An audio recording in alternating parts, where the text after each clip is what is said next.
অপকৌশলের আশ্রয় নিচ্ছে বলে অভিযোগ করেছেন বিএনপির ভারপ্রাপ্ত চেয়ারম্যান তারেক রহমান। অগ্রাধিকার নির্ধারণে সরকার বিচক্ষণতার পরিচয় দিচ্ছে কিনা সেই প্রশ্ন তোলেন তিনি। নারকীয় আশুলিয়া স্মরণে এক অনুষ্ঠানে তারেক রহমান সরকারের ভুল সিদ্ধান্তে উগ্রবাদ ও ফ্যাসিবাদ মাথাচাড়া দেওয়ার শঙ্কা প্রকাশ করেন। অনুষ্ঠানে বিএনপি মহাসচিব বলেন, সংস্কারে অগ্রগতি থাকলেও শেখ হাসিনা ও দোসরদের বিচার দৃশ্যমান নয়। দাউ দাউ করে জ্বলছে আগুন, পুড়ছে জুলাইয়ের সাহসী সন্তানরা, যাদের 5 জন আগেই পুলিশের গুলিতে নিহত হয়েছিলেন, আহত 1 জন তখনও বেঁচে ছিলেন। সেই রক্তমাংসের 6 জনকে কি বর্বরভাবে আগুনে পুড়িয়ে নিশ্চিহ্ন করার চেষ্টা। জুলাইয়ে এমনই ভয়ঙ্কর নির্মমতায় মেতে উঠেছিল পতিত সরকার। মঞ্চে আশুলিয়ার সেই নিষ্ঠুর হত্যাযজ্ঞকে প্রতীকী উপস্থাপন করে ঢাকা জেলা বিএনপি। জুলাই অভ্যুত্থানের মাসব্যাপী কর্মসূচির অংশ হিসেবে সাভারের আশুলিয়ার দারুল ইসলাম মাদ্রাসা মাঠে নারকীয় আশুলিয়াকে স্মরণ করে সমাবেশের আয়োজন করে বিএনপি, যেখানে হতাহতদের পরিবারের বর্ণনা সৃষ্টি করে আবেগঘন পরিবেশ।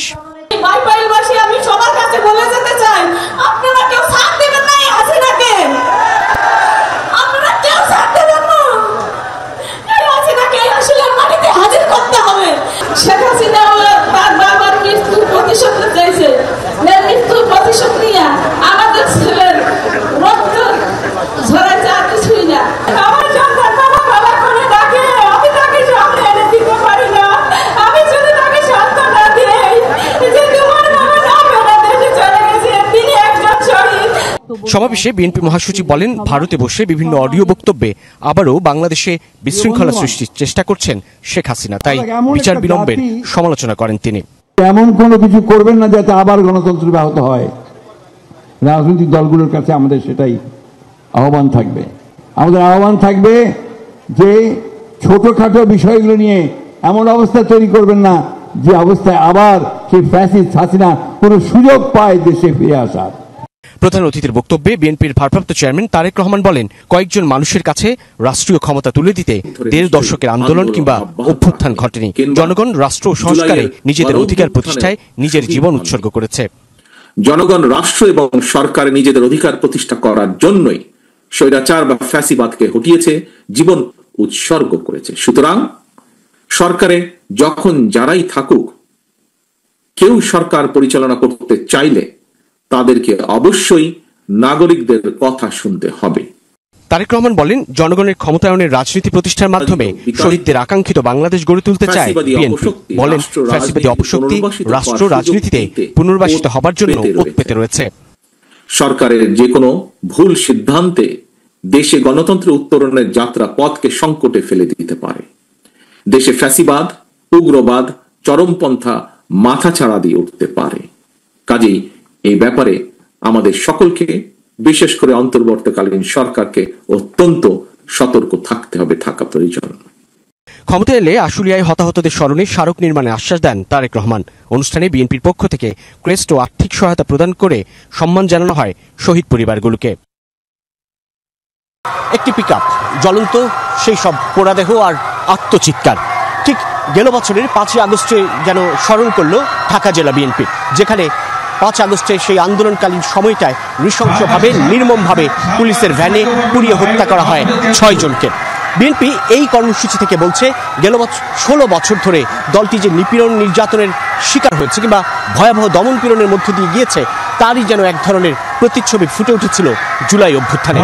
সেই গণতন্ত্র, জনগণের ভোটাধিকার প্রতিষ্ঠার দাবি আরও একবার পুনর্ব্যক্ত করা হলো জুলাইয়ের অভ্যুত্থানকে স্মরণ করে বিএনপির এই কর্মসূচি থেকেও। সাইফুদ্দিন রবিন, যমুনা নিউজ, আশুলিয়া, সাভার।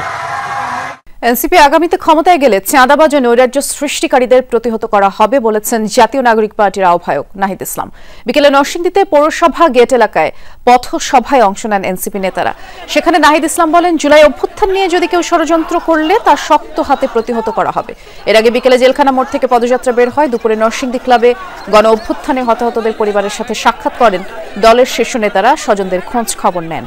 নরসিংদীতে কর্মসূচি শেষে এনসিপি জুলাই পদযাত্রার গাড়িবহর রওনা হয় সাভারের উদ্দেশ্যে, আর সেখানে পদযাত্রা পথসভায় অংশ নেবেন নেতারা।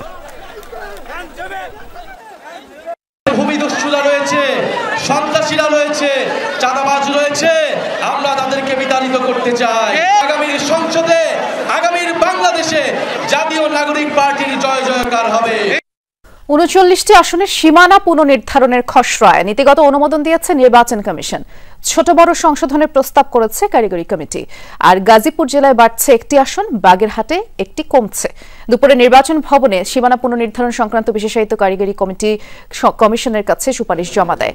পরে নীতিগত অনুমোদন দেয় কমিশন। কমিশনার আনোয়ারুল ইসলাম সরকার জানিয়েছেন ৩০০ আসনে গড়ে ৪,২০,০০০ করে ভোটার। সীমানা নির্ধারণ আইন অনুযায়ী বিদ্যমান ৩০০টি সংসদীয় আসনের জনসংখ্যা, ভোটার সংখ্যা সহ সামগ্রিক বিষয় তুলে ধরে আগের সীমানা যাচাই বাছাই করা হয়েছে। তবে একটি, দুইটি ও তিনটি আসন বিশিষ্ট জেলাগুলোকে রাখা হয়নি। সবচেয়ে বেশি ভোটারের জেলা গাজীপুরে একটি আসন বৃদ্ধি এবং সবচেয়ে কম আসনের জেলা বাগেরহাটের একটি আসন কমানো হয়েছে। ১০ আগস্টের মধ্যে দাবি আপত্তি গ্রহণ করবে কমিশন। এরপর শুনানির পর চূড়ান্ত সিদ্ধান্ত নেবে ইসি।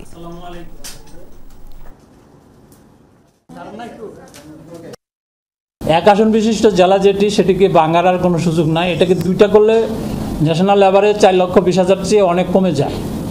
2 আসন বিশিষ্ট জেলারও একই অবস্থা, 3 আসন বিশিষ্ট জেলারও একই অবস্থা। যার কারণে 1 আসন বিশিষ্ট জেলা, 2 আসন বিশিষ্ট জেলা এবং 3 আসন বিশিষ্ট জেলা, সেই জেলাগুলোকে ওনারা আসন বৃদ্ধি এবং হ্রাসের ক্ষেত্রে বিবেচনায় নেননি।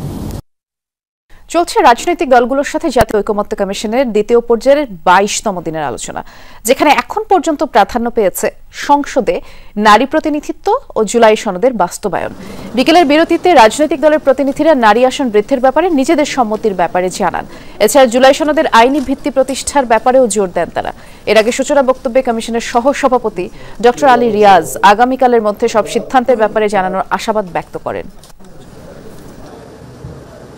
প্রাথমিক পর্যায়ে যে বিষয়গুলোতে ঐক্যমত্য হয়েছে সেগুলো একটি তালিকা আপনাদের কাছে আজকে বিকেলের মধ্যে আমরা পৌঁছে দেব রাজনৈতিক দলগুলোর কাছে। ঐক্যমত্যের জায়গাগুলি চিহ্নিত করা আছে, একটি সনদ আমরা সকলের হাতে তুলে দিতে পারি।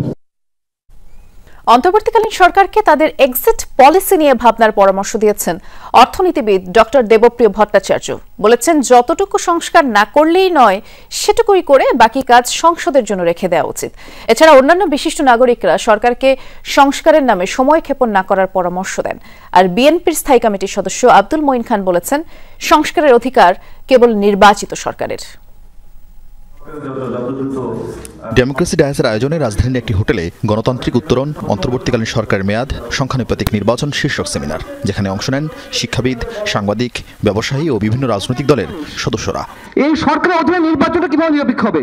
আলোচনায় গুরুত্ব পায় সরকারের সংস্কার নীতি ও আগামী নির্বাচন। বিশিষ্ট নাগরিকরা মনে করেন, দ্রুত নির্বাচন না হলে গভীর সংকটে পড়বে দেশ। যেটুকু চাপাতে পারবে না অত কিছু মুখে নিও না। সংস্কার চলমান প্রক্রিয়া হিসেবে অনেক সংস্কার অসম্পূর্ণ থাকবে, অনেক সরকার পরের সরকার করবে। বর্তমান সরকার যে যাবেন, তারা যে কাজকর্মগুলো করেছেন, আগামী সরকার সেইগুলোকে সম্পূর্ণভাবে বৈধতা দিবে কিনা, এই বিষয় কিন্তু এখনো সামনে রয়ে গেছে। যে কোনো তত্ত্বাবধায়ক সরকার সর্বদা তার নিষ্ক্রমণ পদ্ধতি সম্বন্ধে চিন্তা করা উচিত। এই সরকারকেও সেটা করার সময় এসে গেছে। এক্সিট পলিসি চিন্তা করার সময় এসেছে। বিএনপির এখন উচিত হবে যে দাবি দেওয়া, যে ডিসেম্বর থেকে ফেব্রুয়ারিতে গেছিলাম, ডিসেম্বর থেকে অক্টোবরে আসলাম, অক্টোবরে নির্বাচন দিতে হবে। সম্প্রতি 3 দফায় রাজনৈতিক দলগুলোর সাথে বৈঠক করেছেন প্রধান উপদেষ্টা, যেখানে 5 আগস্ট নির্বাচনের দিনক্ষণ ঘোষণা আসবে বলে কয়েকটি দল দাবি করলেও সরকারের তরফ থেকে অস্বীকার করা হয়। সেই ঘটনার ব্যাখ্যা দিয়ে নেতারা হুঁশিয়ারি দিয়েছেন, ঘোষণা না এলে কর্মসূচি দেয়ার। যে তারিখটা প্রধান উপদেষ্টা আমাদেরকে দিয়েছিলেন, পরিষ্কার সামনে বসে, তারপর থেকে তার লোকজন যেটা নিয়ে একটা ধান্দাবাজি শুরু করেছে। অগস্টের 5 তারিখের ভিতরে যদি পরিষ্কার তারিখটা না দেন, তাহলে নির্বাচনের জন্য আমাদের শক্ত প্রোগ্রামস নিতে হবে। সংখ্যানুপাতিক নির্বাচনের এই রিসার্চ কোন দেশে কি হলো, আমার কাছে বিং আ পলিটিশিয়ান এটা একদমই ম্যাটেরিয়াল, বিকজ এটা এই সরকারের চিন্তা করার জায়গাই না। আগামীতে কোনো ডেমোক্রেটিক সরকার যদি এই দেশে আসে, তারা চিন্তা করতে পারে যে এই ধরনের ম্যাসিভ চেঞ্জ তারা করবে কি করবে না। পরে বিএনপি নেতা আব্দুল মঈন খান বলেন, সুষ্ঠু ও নিরপেক্ষ নির্বাচনের জন্য যতটুকু দরকার ততটুকুই সংস্কার করতে হবে। এই দেশের সংস্কার করার যে আসল অধিকার, সেটা কিন্তু একটা নির্বাচিত সরকারেরই আছে। একটা অনির্বাচিত সরকার বাংলাদেশে যেটা আছে, এটা একটা বিশেষ অবস্থার পরিপ্রেক্ষিতে এসেছে। সেমিনারে বেশিরভাগ বক্তা সরকার ও সরকার প্রধানের নিরপেক্ষতা নিয়ে প্রশ্ন তোলেন। আমরা ঐক্যমতে আসতে পারি। আরিফিন শাকিল, যমুনা নিউজ, ঢাকা। চার্টার বা জাতীয় সনদ তৈরি করা।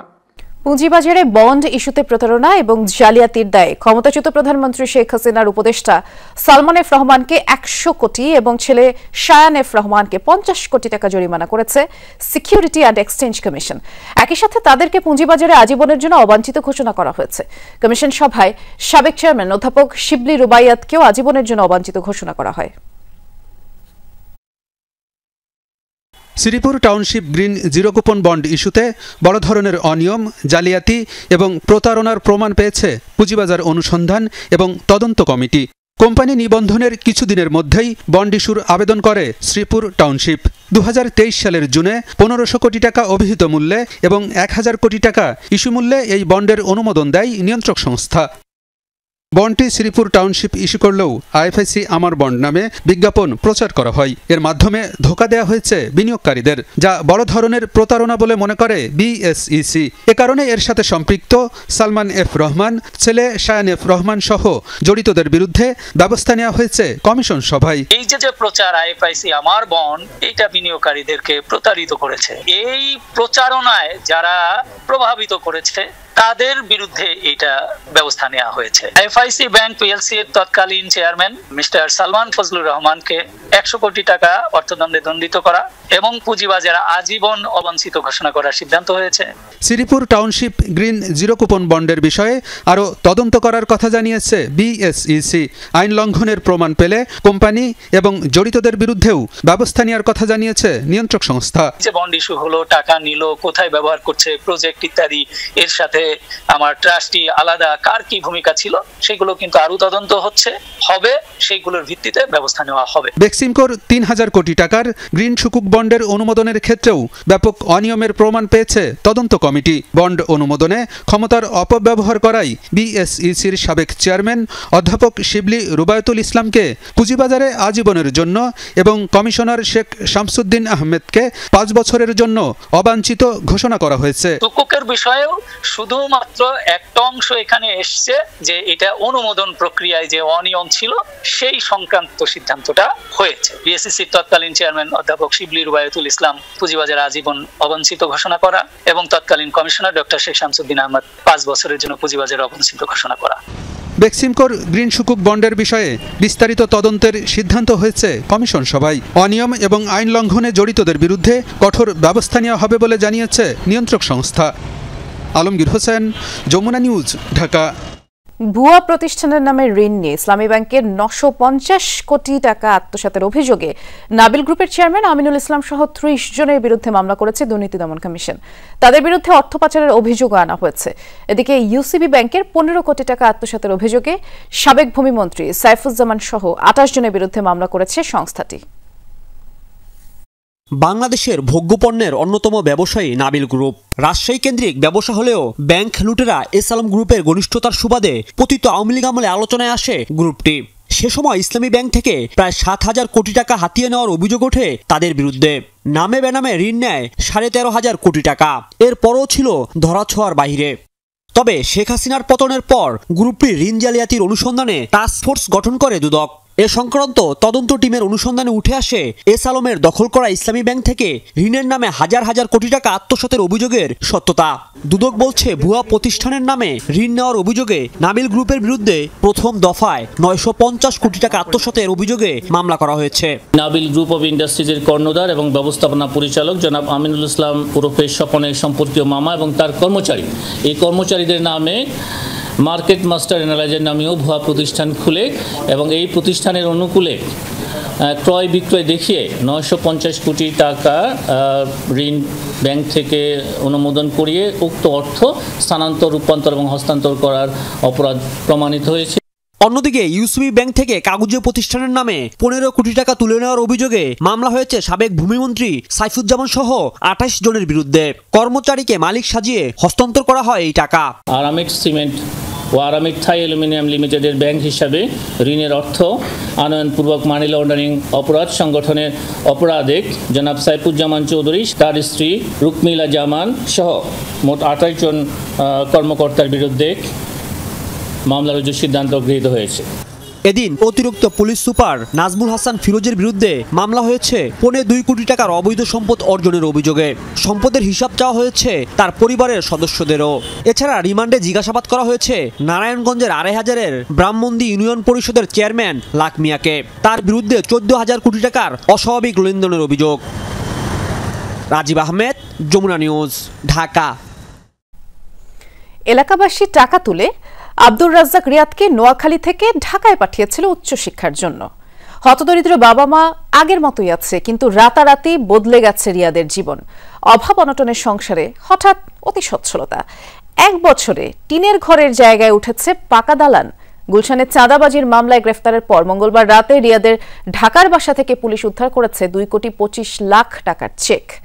চাঁদাবাজির ঘটনায় আর কে জড়িত ছিল সে বিষয়ে পুলিশ তদন্ত চালাচ্ছে।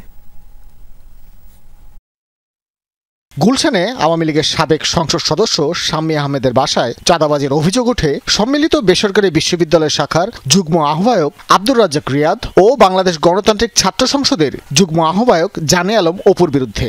শাম্মী আহমেদের স্বামীর কাছে 50 লক্ষ টাকা চাঁদার দাবি ও 10 লাখ টাকা আদায়ের অভিযোগ আনা হয় দুজনের বিরুদ্ধে। দ্বিতীয় দফায় স্বর্ণালঙ্কার দাবি করলে আইনের আশ্রয় নেয় স্বামীর পরিবার। ঘটনাস্থল থেকে পুলিশ আটক করে বৈষম্য বিরোধী ছাত্র আন্দোলনের নেতা আব্দুর রাজ্জাক রিয়াদ এবং সংগঠনটির আরও 4 সদস্যকে। 5 আগস্টের পর থেকেই রিয়াদের বিরুদ্ধে চাঁদাবাজির অভিযোগ ছিল প্রায় নিয়মিত।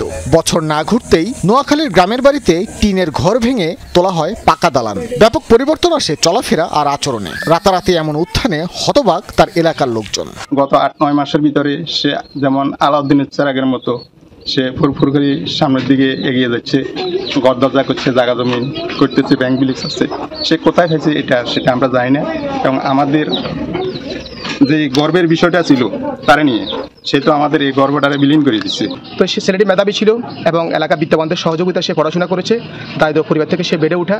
কিন্তু এখন যে পরিস্থিতি হয়েছে এই পরিস্থিতিতে আমরা এলাকাবাসী এটা মোটেই কাম্য নয় এবং বোধগম্য নয়। ছেলেটা যেভাবে মনে মনে পড়াশোনা করতো সবাই হয়তো 500-1000 খুঁজে বিচারি দিত, এরকম অবস্থায় মনে করেন তার পড়ালেখা করাইতো। তাদের আমার কিছুই ছিল না, ঠিক আছে। এখন মনে হয় 5 আগস্টের পর আঙ্গুল ফুলি কলা গাছ হয়ে গেছে, সে এখন সমন্বয় হয়েছে। বুধবার সকালে পুলিশের ব্রিফিংয়ে উঠে আসে রিয়াদের চাঁদাবাজির বিষয়টি। রিয়াদের ঢাকার বাসা থেকে চেক উদ্ধারের খবর জানায় পুলিশ। রাজধানীর গুলশানের সাবেক সংসদ সদস্যের বাসায় গিয়ে 50 লাখ টাকা চাঁদা দাবি মামলার একটা ঘটনায় 5 জন রিমান্ডে রয়েছে। তাদের একজনের বাসা থেকে 2,25,00,000 টাকার একটা চেক উদ্ধার করা হয়েছে। এটা খুব গুরুত্বপূর্ণ। আগেই যদি ইনফর্ম করতে হয় তো পরবর্তী অপরাধগুলো ঠেকানো যেত। এই চাঁদাবাজিতে রিয়াদ ছাড়া আর কে জড়িত তা জানতে কাজ চলছে বলেও জানানো হয় পুলিশের পক্ষ থেকে। আসলে এখানে যারা জড়িত ছিল আমি এটা মনে করি কোনো দলীয় পরিচয় কারো কাছে মুখ্য বিষয়টা। আমরা যে সম্ভাব্য কারণগুলো এবং এখানে যারা জড়িত ছিল তারা ব্যতীত আর অন্য কেউ আছে কিনা সেটাও আমরা তদন্ত করে দেখছি। আশা করি তদন্ত শেষে এগুলো বিস্তারিত জানা সম্ভব হবে। এই ঘটনায় রাজধানীর কলাবাগান থানায় একটি মামলা হয়েছে। পুলিশ কিন্তু যথেষ্ট সক্রিয় রয়েছে মাঠে। ভাস্কর ভাদুরী, যমুনা নিউজ, ঢাকা। সন্ধ্যার বাংলাদেশ দেখছেন। একটা বিরতিতে যাচ্ছি, একটু পরে ফিরছি। তত্ত্বাবধায়ক সরকার ব্যবস্থা বাতিলে বিদ্বেষমূলকভাবে বেআইনি রায় দেয়া ও জাল রায় তৈরির অভিযোগে সাবেক প্রধান বিচারপতি খায়রুল হকের 7 দিনের রিমান্ড মঞ্জুর করেছেন আদালত। শাহবাগ থানায় দায়ের এই মামলায় বুধবার এই আদেশ দেন ঢাকার চিফ মেট্রোপলিটন ম্যাজিস্ট্রেট আদালত। শুনানিতে খায়রুল হকের পক্ষে কোনো আইনজীবী ছিলেন না। গত 24 জুলাই রাজধানীর ধানমন্ডির বাসা থেকে সাবেক প্রধান বিচারপতি খায়রুল হককে গ্রেফতার করে পুলিশ। পরে তাকে জুলাই আন্দোলনের সময় ঢাকার যাত্রাবাড়িতে যুবদল কর্মী আব্দুল কাইয়ুম আহাত হত্যা মামলায় গ্রেফতার দেখানো হয়। তত্ত্বাবধায়ক সরকার ব্যবস্থা বাতিল করে বেআইনি রায় প্রদান ও জাল রায় তৈরির অভিযোগে নারায়ণগঞ্জের একটি মামলায়ও খায়রুল হককে গ্রেফতার দেখানো হয়েছে। বুধবার সকালে বেআইনিভাবে রায় দেওয়ার অভিযোগে রাজধানীর শাহবাগ থানার মামলায় খায়রুল হককে হাজির করে 10 দিনের রিমান্ড আবেদন করে পুলিশ। ঢাকার চিফ মেট্রোপলিটন ম্যাজিস্ট্রেট আদালত সাবেক প্রধান বিচারপতির 7 দিনের রিমান্ড মঞ্জুর করেন। শুনানিতে আসামির পক্ষে ছিলেন না কোনো আইনজীবী। ওনার এই রায়ের মাধ্যমে তত্ত্বাবধায়ক সরকার বাতিল হওয়ার কারণে আজকে বাংলাদেশে 15 বছর স্বৈরাচার শেখ হাসিনার উদ্ভব হয়েছিল। শেখ হাসিনা স্বৈরাচার হওয়ার জন্য উনি দায়ী ছিলেন। কারবার পাস করার জন্য এই প্রধান বিচারপতি রায় দিয়েছিলেন। এটা আমরা বিজ্ঞ আদালতে বলেছি যে এটা উদ্ঘাটন করার জন্য 10 দিনের আয়ুষ সাহেবের পার্টির মধ্যে 10 দিনের রিমান্ডের প্রয়োজন। আপিল বিভাগে থাকাকালে সংবিধানের ত্রয়োদশ সংশোধনী বা তত্ত্বাবধায়ক সরকার ব্যবস্থা বাতিল ঘোষণার রায় দিয়েছিলেন খায়রুল হক। রাব্বি সিদ্দিকী, যমুনা নিউজ, ঢাকা। জুলাই গণ অভ্যুত্থানের প্রথম শহীদ আবু সাইদ হত্যা মামলায় 30 আসামির অভিযোগ গঠনের আদেশ 6 আগস্ট সকালে মামলায় বেগম রোকেয়া বিশ্ববিদ্যালয়ের সাবেক প্রক্টর শরীফুল ইসলাম, সাবেক এসআই আমির হোসেন সহ 6 আসামিকে ট্রাইব্যুনালে হাজির করা হয়। এর আগে মঙ্গলবার বেরোবির সাবেক প্রক্টরের পক্ষে শুনানি করেন আইনজীবী আমিনুল গনি টিটু।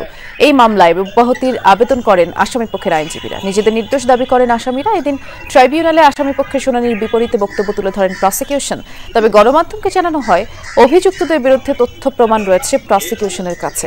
এর আগে সোমবার আসামিদের বিরুদ্ধে আনা অভিযোগ পড়ে শোনান চিফ প্রসিকিউটর। বলেন মূল ঘটনা আড়াল করতে বারবার পরিবর্তন করা হয় পোস্টমর্টেম রিপোর্ট। 2018 সালের নির্বাচনে রাতেই ব্যালট বাক্স ভরে রাখার আইডিয়া ছিল তৎকালীন আইজিপি জাবেদ পাটোয়ারির। সরকারের পক্ষ থেকে মাঠ পর্যায়ে নির্দেশনা দেওয়া হয় এমন তথ্য উঠে এসেছে সাবেক আইজিপি ও সাবেক র্যাব ডিজি চৌধুরী আব্দুল্লাহ আল মামুনের জবানবন্দিতে। আরও উঠে আসে গুম, নির্যাতন, ক্রসফায়ারের মতো গুরুত্বপূর্ণ নির্দেশ আসত প্রধানমন্ত্রীর দপ্তর থেকে। নির্দেশনা দিতেন সামরিক উপদেষ্টা তারিক সিদ্দিকীও। আর এসব বাস্তবায়নে কাজ করত বিভিন্ন বাহিনীর গোয়েন্দা সংস্থা।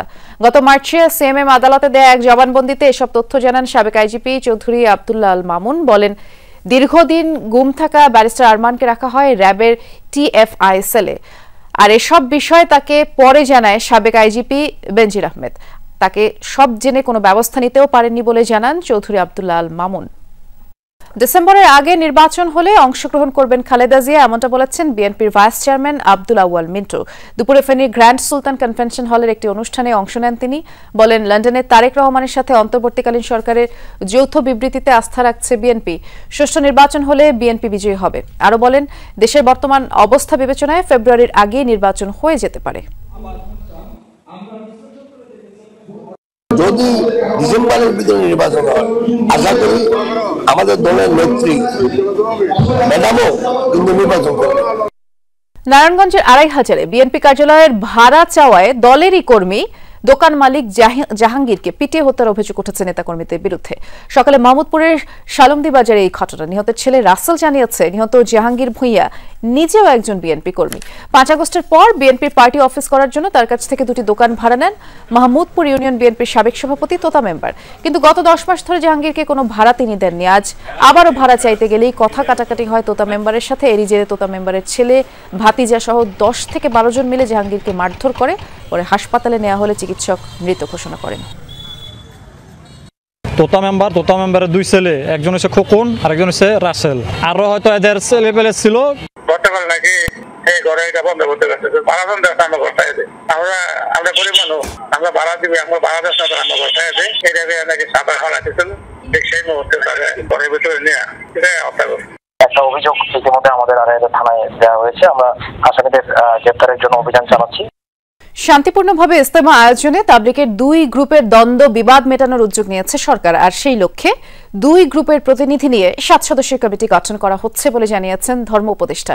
তবে কমিটি হলেও 2 গ্রুপই আলাদা আলাদাভাবে ইজতেমা করতে পারে বলে ধারণা দিয়েছেন জুবায়েরপন্থীদের মাওলানা মামুনুল হক।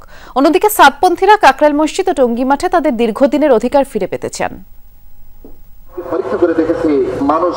তাবলিগ জামাতের উদ্যোগে বিশ্ব ইজতেমার আয়োজন 60-এর দশকের মাঝামাঝি থেকে। বিপুল সংখ্যক মুসল্লিদের অংশগ্রহণের সুবিধা বিবেচনা করে 2011 সাল থেকে 2 পর্বে শুরু হয় ইজতেমা। তবে 2017 সালে তাবলিগ জামাতে বিভক্তি আসে। মাওলানা সাদ ও জুবায়ের অনুসারীরা 2 গ্রুপে বিভক্ত হয়ে পড়েন। এমন বিরোধের জেরে গত বছর 2 পক্ষের সংঘর্ষ সহিংসতায় 4 জনের মৃত্যু হয়েছে। সামনের ইজতেমা ঘিরে এমন বিভক্তি দ্বন্দ্ব চায় না সরকার। এজন্য 2 গ্রুপের প্রতিনিধিদের নিয়ে সচিবালয়ে বৈঠক করেছেন ধর্ম ও স্বরাষ্ট্র উপদেষ্টা। এতে 2 গ্রুপের সদস্যসহ স্বরাষ্ট্র ও ধর্ম মন্ত্রণালয়ের প্রতিনিধি নিয়ে 7 সদস্যের কমিটি গঠনের সিদ্ধান্ত হয়েছে। ধর্ম উপদেষ্টা জানান, টঙ্গীর ইজতেমার মাঠ ও কাকরাইল মসজিদ ঘিরে 2 গ্রুপের বিরোধ নিয়ে আলোচনা হবে কমিটিতে। গত বছর একটা হত্যাকাণ্ড সংঘটিত হয়েছে। এরকম পরিস্থিতি যাতে আগামী দিনে না হয় এ ব্যাপারে আমরা উভয় পক্ষের সহযোগিতা চেয়েছি। কাকরাইল মসজিদ, টঙ্গী মাঠ, এটা নিয়ে তো মূল বিরোধ। এগুলো ওই কমিটির সাথে ওনারা বসে আলাপ করবেন। দুই গ্রুপ নিয়ে সমঝোতার এই উদ্যোগে সামনে কি এককভাবে ইজতেমা অনুষ্ঠিত হতে যাচ্ছে এমন প্রশ্নে সরকার ও তাবলিগের দুই পক্ষ আগের অবস্থানের ইঙ্গিত দিয়েছেন। ইজতেমা একটা হবে কি হবে না এই জাতীয় বিষয় আলোচ্য বিষয় না। আলোচ্য বিষয় হলো যার যার কাজ শেষে করবে, তবে সেই কাজটা যেন শান্তিপূর্ণভাবে হয়। একসাথে করবে কি না সেপারেট করবে এগুলো আলাপ আলোচনা সাপেক্ষে হবে। সাদ অনুসারীরা আশা করেন নতুন করে আলোচনার মাধ্যমে টঙ্গীর ইজতেমা মাঠ ও কাকরাইল মসজিদে তাদের অধিকার ফিরে পাবেন। অবৈধভাবে আমাদেরকে কাকরাইল থেকে সরাই দেওয়া হয়েছে একটা স্বরাষ্ট্র মন্ত্রণালয়ের অর্ডারের মাধ্যমে, এবং টঙ্গী থেকে সামনে আমাদের ইজতেমা জোর এগুলো আমরা আগের মতো করতে চাই। প্রকৃত রাইটস আমাদের, আমরা হলো মূল ধারা। তবলিগের যত সমস্যা আছে কাকরাইল মসজিদ, টঙ্গী বিশ্ব ইজতেমা, এছাড়া আমাদেরকে বিভিন্ন সময় মসজিদ থেকে বের করে দেওয়া আপনারাও দেখেছেন, যেটা আল্লাহর ঘর যেখানে কাউকে বের করে দেওয়া উচিত নয়, তারপরও করা হয়। বিভিন্ন রকম সমস্যা আছে, সমস্ত সমস্যা নিয়ে ওনারা আলোচনা করবেন। তারা চান অরাজনৈতিক তাবলিগ জামাতকে আর যেন কেউ রাজনৈতিকভাবে ব্যবহার না করে। আলমগীর স্বপন, যমুনা নিউজ, ঢাকা। সিলেটে স্কুল ছাত্র সুমেল হত্যা মামলার রায়ে ৮ আসামির মৃত্যুদণ্ড দিয়েছেন আদালত। ৭ জনকে যাবজ্জীবন সহ অন্য ১৭ আসামিকে বিভিন্ন মেয়াদে সাজা দেওয়া হয়েছে। রায়ে সন্তুষ্টি প্রকাশ করেছেন বাদীপক্ষ, তবে ন্যায় বিচার পাননি বলেছেন আসামিপক্ষ। 2021 সালের 1 মে সিলেটের বিশ্বনাথ চৈতন্যনগর গ্রামে রাস্তা তৈরির উদ্যোগ নেওয়া হয়। সেই রাস্তার জন্য জোর করে কৃষি জমির মাটি নেওয়ার প্রতিবাদ জানালে গুলি চালায় প্রবাসী সাইফুল ও তার বাহিনী। গুলিতে ঘটনাস্থলেই প্রাণ হারায় ১০ম শ্রেণীর শিক্ষার্থী সুমেল। এই ঘটনার পর সুমেলের মরদেহ নিয়ে থানায় বিক্ষোভ করে এলাকাবাসী। দাবি উঠে সাইফুল সহ আসামিদের ফাঁসির। আদালতের রায়ের মাধ্যমে এলাকাবাসীর দাবি পূরণ হয়েছে। সাইফুল সহ ৮ আসামিকে মৃত্যুদণ্ড দিয়েছেন অতিরিক্ত দায়রা জজ আদালত। বাকি ২৪ জনকে দেয়া হয়েছে বিভিন্ন মেয়াদের সাজা। আজকের এই মামলায় মাননীয় আদালত ৮ জনকে ফাঁসিতে ঝুলিয়ে সাজা প্রদান করেছেন এবং ৭ জনকে যাবজ্জীবন কারাদণ্ড প্রদান করেছেন এবং আরো অন্যান্য আসামিদেরকে 2 বছর 3 বছর করে সাজা দিয়েছেন। মোট 32 জন আসামিকে সাজা দিয়েছেন। রায়ের সন্তুষ্টি প্রকাশ করেছেন মামলার বাদী নিহত সুমেলের চাচা। আজকের যে রায়টা আমরা তৃতীয় আদালতের ম্যাজিস্ট্রেট জজ সাহেব করেছেন, আমরা ওনার কৃতজ্ঞতা জানাই যে উনি সুন্দর একটি রায় দিয়েছেন এবং আমরা রায় সুখে সন্তুষ্টজনক আছি। তবে এই রায়ে ন্যায় বিচার হয়নি বলে দাবি করেছেন আসামি পক্ষের আইনজীবী। রায়টা কি করে হয়? এটা কোনো জাজমেন্ট হইল? এই রায় আমাদের বিবেচনায় এত ওয়ার্ড একটা জাজমেন্ট, যাকে মিসক্যারেজ অফ জাস্টিস তাকে বলা হয়। আমাদের বিবেচনায় এটা একটা চরম অবিচার। ঘটনার পর ৩২ জনের বিরুদ্ধে মামলা হয়। তদন্ত শেষে ৩২ জনকেই অভিযুক্ত করে আদালতে চার্জশিট দেয় পুলিশ। এর মধ্যে 1 আসামি পলাতক রয়েছে।